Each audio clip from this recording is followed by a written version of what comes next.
Na, sziasztok! Ez itt egy kis motor bemutató lenne. Igazából ez egy Kajó TT 140 MX. Ha nem pontosan mondom, akkor elnézést. Igazából, hogy tudni kell róla, 140 köbcenti, 20 000 óránként szellepek és dugócsere. Igazából hát ugye egy kínai motor, szóval ezért muszáj. Igazából, hogy tudni kell, 4 sebesség, kuplung, mindegyik felfele, ez nem olyan, mint a nagyobbaknál. 4 sebesség.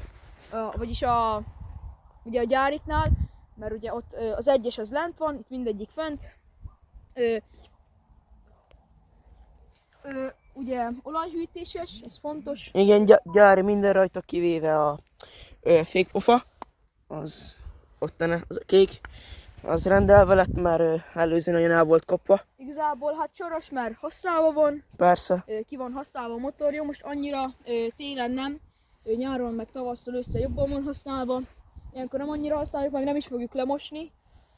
Mert ugye hideg van rá, nem is mossuk ilyenkor. Nyáron persze sokkal többet fog használni, sokat rendelünk rá alkatrészeket. A gumi az ilyen 10-20%-osok lehetnek, nagyon le vannak kopva. Igazából a motor rendesen karban van tartva, olajcsere, megvan adva minden, ami kell hozzá. Lelke nincsen ki. Működik, teszi a dolgát, jön, megy. Persze használjuk, nincs leragadva, szóval mint ami egy motor, ami használva van jól. Pitbike-hoz képest erős. Igazából a kezdőmotornak teljesen ajánlom, mert nagyon jó. Szépen meg lehet tanulni az elindulás, váltás, mindent.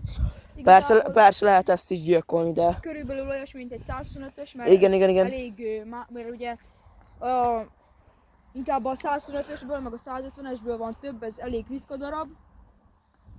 De amúgy nagyon jó kis motor. Igen. Meg is mutatjuk a hangját.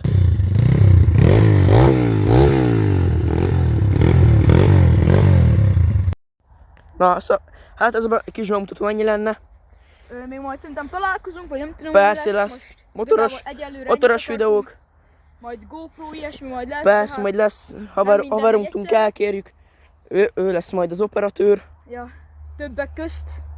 Igazából ennyi lett volna, hogyha tetszett, akkor nem tudom, iratkozz fel, ha gondolod, nem persze. muszáj. Hát nem muszáj, de megköszönjük, hogyha feliratkozz. Egy lájkot is nyomjál már, bátyja. Na jó, na. Ha a videóvágása szar lett, akkor hibáztassatok engem. Igen. Na, csumi. Csumi.